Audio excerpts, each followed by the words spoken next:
Rick Santorum has ended his White House bid, but his impact on the Republican presidential race will continue. Santorum pulled the plug on his long-shot campaign, which recorded some stunning victories, but it was eventually overwhelmed by Mitt Romney's well-oiled machine in an emotional Tuesday press conference.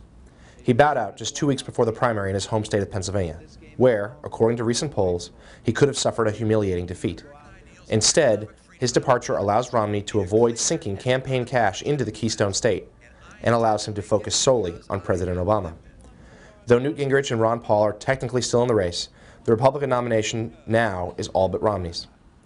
In appearances this week, he is clearly turning the page and is looking toward November.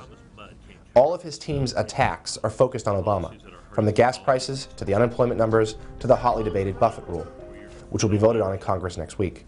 Romney even acknowledged that he has started to turn his attention to the vice presidential search. The one name unlikely to be on the list is Santorum. Though Santorum clearly resurrected a political career that was left for dead after his crushing 2006 re-election defeat, he seems to be a poor fit for Romney's ticket. Though the former Massachusetts governor could stand to bolster his conservative credentials, Santorum's right-wing social stances could turn off independents the Republicans need in order to win in November. In fact, Romney had to tilt right during the primaries to match some of Santorum's social stances, which could cost him in the general election. But Santorum will be heard from again between now and Election Day. He has pledged to campaign for Romney, and the likely nominee has said his former rival has earned a platform in the party. It seems likely that Santorum will get some say in the general campaign and at the Republican National Convention this summer in Tampa.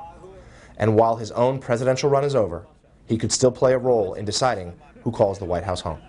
For the latest on the 2012 election, please check back at nydailynews.com.